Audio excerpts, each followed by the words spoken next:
نشہ بیماری ہے یا عادت؟ یہاں سے شروعات کرتے ہیں. ہاں جی یہ اس سلسلے میں یہ کہنا چاہتا ہوں جی. کہ بینجامن رش نام کا ایک تھا جو امریکہ میں 1810 میں اس نے یہ تجویز دی کہ نشہ آور جو عادت ہے یہ بھی ایک بیماری ہے اور اس میں مبتلا شخص بیمار ہے، تو بیمار کے ساتھ جو ہم ہمدردانہ رویہ رکھتے ہیں ویسے ہی رکھنا چاہیے. ٹھیک.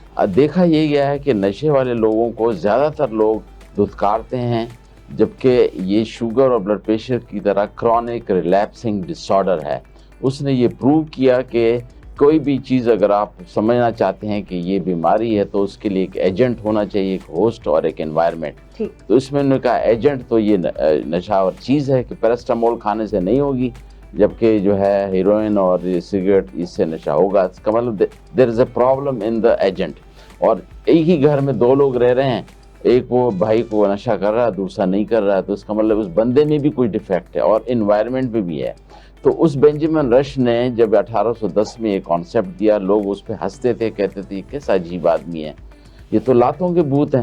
لیکن اب جو ہے امریکن سائیکیٹرک ایسوسی ایشن نے اپنے لوگوں پہ اس کی تصویر لگائی تھی کہ یہ اتنا بڑا آدمی تھا جو اس وقت 1810 میں یہ کانسیپٹ دیا تھا.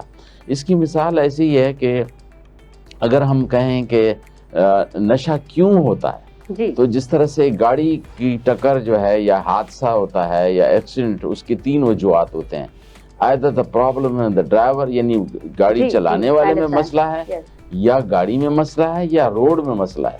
اسی طرح ہم بھی یہ کہتے ہیں کہ، اور یہ ریسرچ سے ثابت ہوئی کہ یا تو جو ہے اس بندے میں مسئلہ ہے، یا ماحول میں مسئلہ ہے، یا اس اشیاء میں مسئلہ ہے جو استعمال کر رہا ہے. مثلا یہ ہے کہ ہم کئی بار جو ہے کوئی چیز لے لیتے ہیں، ہم اس سے نشہ نہیں ہوتا، لیکن اس کے مقابلے میں اگر شراب، چرس، بھنگ یا ہیروئن یا جو ہے میٹھامفیٹامین جس کو ہم وہ آئس کہتے ہیں، وہ لے لیتے ہیں چند بار تو وہ عادت بنا دیتا ہے. تو اس کا مطلب پرابلم ایجنٹ میں بھی ہے، بندے میں بھی ہے، انوائرمنٹ میں بھی ہے.